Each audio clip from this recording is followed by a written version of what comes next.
Generation war, generation gap, generation clash, tema yang seru dibahas, banyak dibahas sepertinya. Dan sudah banyak pembahasan yang sangat menarik dan bagus untuk diamati. Is almost 9 years younger than me. She's 20, and so she's very much Gen Z, and I see a huge difference even between us. Gen Z canceling millennial? I feel like Gen Z is incredible. Tapi Ground Zero perlu memberi perspektif yang berbeda. Kita mulai dari angle colokan listriknya. Ingat, aksiom yang mau kita pakai adalah manusia punya kebutuhan, manusia punya bawah sadar dan atas sadarnya, yang kemudian menghasilkan sebuah pilihan, choice. Kita lihat satu-satu ciri-ciri generasi gap dulu. Gen Z yang dikatakan sebagai generasi strawberry, kalau kerja nggak konsisten, gampang, mental health dan segala macam. It might all be true. Banyak testimoni yang mengatakan gitu. Turnover dari memilih pekerja ternyata juga sangat tinggi. Cuma dapat dari 100% dapat 20%, whatever lah, data itu semua bisa diambil. Interplay apa yang terjadi di sini? Clash terjadi karena keputusan yang dibayangkan oleh generasi sebelumnya tidak sama dengan keputusan yang dilakukan oleh generasi lebih muda. Artinya misalnya Gen Z membuat sebuah keputusan yang tidak make sense untuk generasi sebelumnya. Apa yang terjadi sebenarnya? Kok keputusannya tidak seperti yang di-expect, sehingga terjadi fondasi dari clash ini.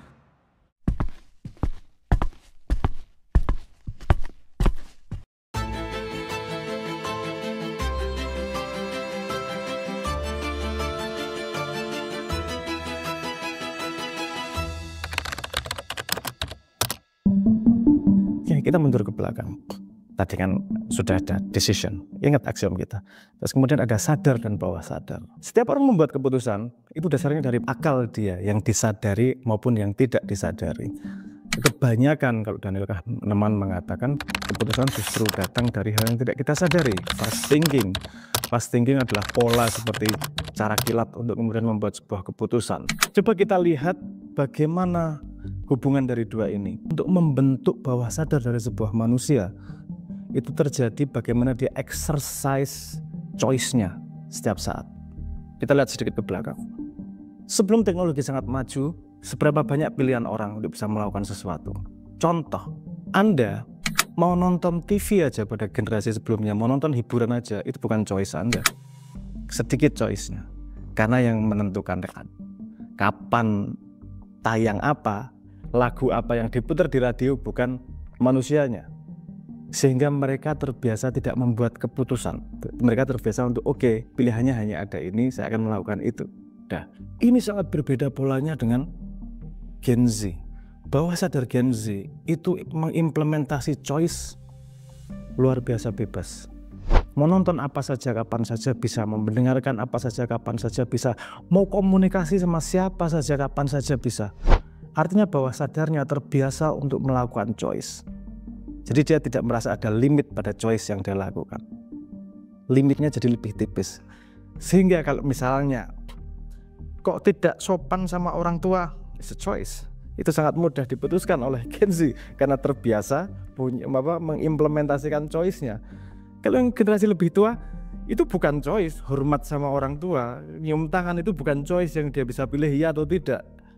Kita nggak ngomong fundamental, kita ngomong kebiasaan bawah sadarnya. Itu sudah ditanam dari lahir, sehingga udah nggak ada pilihan lain. Kayak gitu. Terus ngomong, ayo mendidik Gen Z, nggak mudah juga. Karena fondasinya adalah dari kecil, Gen Z dengan teknologi, dia terbiasa untuk mengimplementasikan pilihannya. Sehingga ketika dia masuk kerja, misalnya, dia sangat mudah mengimplementasikan pilihannya, kapan mau keluar, mau enggak, dan seterusnya. Itu dasar environment-nya menunjukkan itu. Sekarang, Anda nggak senang sedikit aja, slide. Nggak senang sedikit aja, slide sedikit momentum tidak menyenangkan. Itu membuat Anda langsung buat keputusan yang berbeda, sangat mudah loncat. Saya nggak ngomong nyalain siapa-siapa, itu dibuat mudah ya dengan kebiasaan setiap hari. Pakai sosial media, slide. Pakai sosial media, slide. Saya tarik lagi ke belakang. Ini juga membuat kita jadi lebih paham kenapa agama misalnya ya memaksa kita untuk pada sebuah constraint tertentu, menikah. Udah, nggak bisa ganti-ganti, semudah itu. Menikah, tanggung jawab sampai selesai, misalnya gitu. Artinya apa? Dari dorongan sebuah sistem yang disebut sebagai agama itu membentuk kita pada limited choice, bukan open choice. Karena itu ada efeknya pada bawah sadar dan ada efeknya pada atas sadar, kan gitu. Nah, problemnya dari Gen Z sekarang adalah exercise choice yang tanpa batas. Jangan mengatakan bahwa kebiasaan pakai sosial media itu tidak mempengaruhi perilaku kita dalam pekerjaan, dalam sehari-hari. Oh iya, sangat berpengaruh. Karena kita tidak terbiasa dengan limited choice kemudian. Kita terbiasa dengan unlimited choice. Dan kemudian akan datang yang disebut sebagai choice paralysis. Terlalu banyak pilihan, kamu nggak tahu milih yang mana. Disinilah anchor needs dibutuhkan. Kamu punya kebutuhan apa sih? Ini biasanya kemudian diterjemahkan menjadi goal. Needsku apa sih? Aku nanti 3 tahun mau kayak gini posisinya. Aku nanti gini. Sehingga kita bisa melakukan hal yang kita tidak sukai. Misalnya ini nggak enak nih berangkat kerja nih. Oke, tapi untuk menuju sebuah tujuan tertentu. Nah, disiplin itu yang kemudian secara generasional tidak kita pertahankan. Ini analisis sederhana tentang dasar generational gap ini terjadi. Sebenarnya ini tarik-menarik antara choice sama needs yang disadari. Ketika dia tidak paham needs yang dia sadari, yang dominan adalah choice. Problemnya sekarang adalah di dunia modern kita terbiasa dengan lingkungan yang memberikan unlimited choice dan kita tidak dilatih untuk melimit choice tersebut secara personal. Nah, efeknya generasi yang seperti ini. Ada gini juga, mungkin saya agak belok dari sisi lain. Ini generasi sebelumnya juga teriak-teriak. Kenapa? Karena generasi sebelumnya punya behavior yang berbeda, dalam tanda petik mendapatkan asetnya untuk tujuannya. Dia membutuhkan pekerja yang gini, pekerjanya behaviornya berbeda nih ternyata. Ini ayam sama telur nih. Dua-duanya ini harus berubah. Dua-duanya harus melakukan adaptasi. Adaptasi bukan demi yang lain, tapi adaptasi untuk memenuhi kebutuhanmu sendiri berdasarkan environment yang ada. Contohnya dari Gen Z-nya. Biasa jelaskan. Mohon maaf, Grand Zero memang harus kayak gini. Oke, kamu tidak nyaman sesuatu, kamu gampang mungkin mental health, kamu nggak suka juga pergi, kamu nggak harus berubah seperti orang tua. You just have to know yourself. Ketika membuat keputusan, pastikan itu keputusan sadar menuju kemana. Saya tidak akan ngisi kemananya, itu tugasmu yang ngisi kemana. Karena dari kemananya itu datang konsekuensi pilihan. Kalau kamu pengen menang lomba lari, konsekuensi pilihannya adalah latihan tiap hari. Latihan tiap hari ini nggak enak, beneran nggak enak. Tapi keputusan itu tetap harus diambil untuk sampai ke tujuan tersebut. Nah, untuk Gen Z, declare your needs, declare your judge, declare your dream. Dari sepemahaman saya, dream, tujuan itu fungsinya sebagai judge. Kalau kamu pengen jadi orang sukses tapi malas bekerja, judgemu di masa depan ini akan marahin kamu. Jangan biarkan orang lain marahin kamu. Kamu sendiri yang marahin kamu. Caranya bikin judge, bikin hakim. Aku 5 tahun lagi akan menjadi orang kaya, misalnya whatever, needs-mu di mana. Kalau kamu tidak melakukan yang menuju ke sana, biarkan dia yang marahin kamu. Dia akan memandangmu dengan sinis. Apa keputusan, decision-mu, apakah datang dari sadar atau bawah sadar, memenuhi kebutuhan needs apa? Orangmu nggak memenuhi needs-ku kok, kata si hakim misalnya. Nah, deliberasi dalam akal ini diperlukan. Karena hidup itu mau nggak mau adalah choice. Yang kita cari adalah optimal. Manusia itu nggak harus ngapa-ngapain kok. Kamu mau diem aja di pojokan seperti karung lemprek juga nggak masalah. Problemnya adalah needs-mu tidak terpenuhi dan kamu punya needs nih. Sehingga kita melakukan paradoks itu, kamu tidak harus melakukan apa-apa kecuali kamu sendiri yang mengharuskan. Saya sangat setuju dengan itu. Karena saya tidak suka diharuskan sama siapa-siapa. Tapi saya melakukan banyak hal karena diri saya mengharuskan berdasarkan needs yang dibutuhkan itu tadi. Nah, clarity dari Gen Z harus seperti itu untuk bisa menghadapi situasi. Karena kamu tidak bisa melakukan keputusan berdasarkan on whim, tidak punya tujuan besar. Harus sadar, bukan bawah sadar. Bawah sadarmu sudah didistorsi sedemikian rupa dengan unlimited choice yang ada. Problemnya manusia sekarang bukanlah choice, tapi kemampuan untuk melimit choice. Karena hanya dengan melimit choice, kamu bisa mengkonsentrasikan energi dan waktu untuk menuju mimpi dan needs-mu. Whatever jalannya. Jalannya, kerja di mana, harus melakukan apa, itu cuma konsekuensi dari menuju mimpi tersebut. Untuk yang lebih tua, yang merasa Gen Z kok tidak mau kerja ya, nggak mau gini ya, mungkin kamu perlu update juga. Fundamentally, manusia itu tidak bisa ngontrol manusia yang lain. Hanya karena ada alignment needs, mereka bisa patuh satu sama lain. Dulu mungkin Cari pekerjaan susah, kamu bisa mengontrol pekerja. Maunya gini, kamu harus gini, di pressure sedemikian rupa nggak pergi. Dia masih tetap di situ. Kenapa? Karena need survivalnya lebih tinggi daripada ketidaknyamanannya untuk mengikutimu. Sehingga dia terus bertahan di situ. Gen Z beda nih, dia terbiasa untuk implement choice, don't care nih. Jadi oke, kalau keluar dipikir nanti. Pressure itu tidak bisa lagi berjalan, ekspektasimu tidak lagi berjalan. Kebetulan saya juga ditanyain beberapa company yang punya problem itu. Menurut saya, understand them more, understand their needs. Ada manusia-manusia yang secara intrinsik memang tertarik pada uang, ada yang tertarik pada visi, ada yang tertarik pada impact, ada yang tertarik pada existence, whatever, exchange.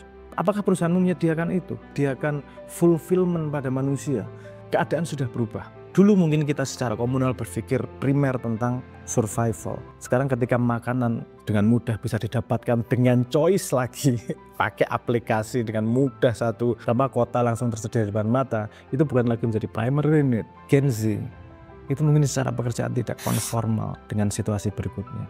Tapi secara manusia, dia seeking meaning karena dia merasakan keramaian tapi yang sunyi. Keramaian itu apa sih? Keramaian choice yang tak terbatas. Sunyi karena kamu tidak menemukan dirimu di situ. Sehingga apapun yang kamu lakukan serasa tidak ada makna. Dan perusahaan tidak bisa menyediakan makna.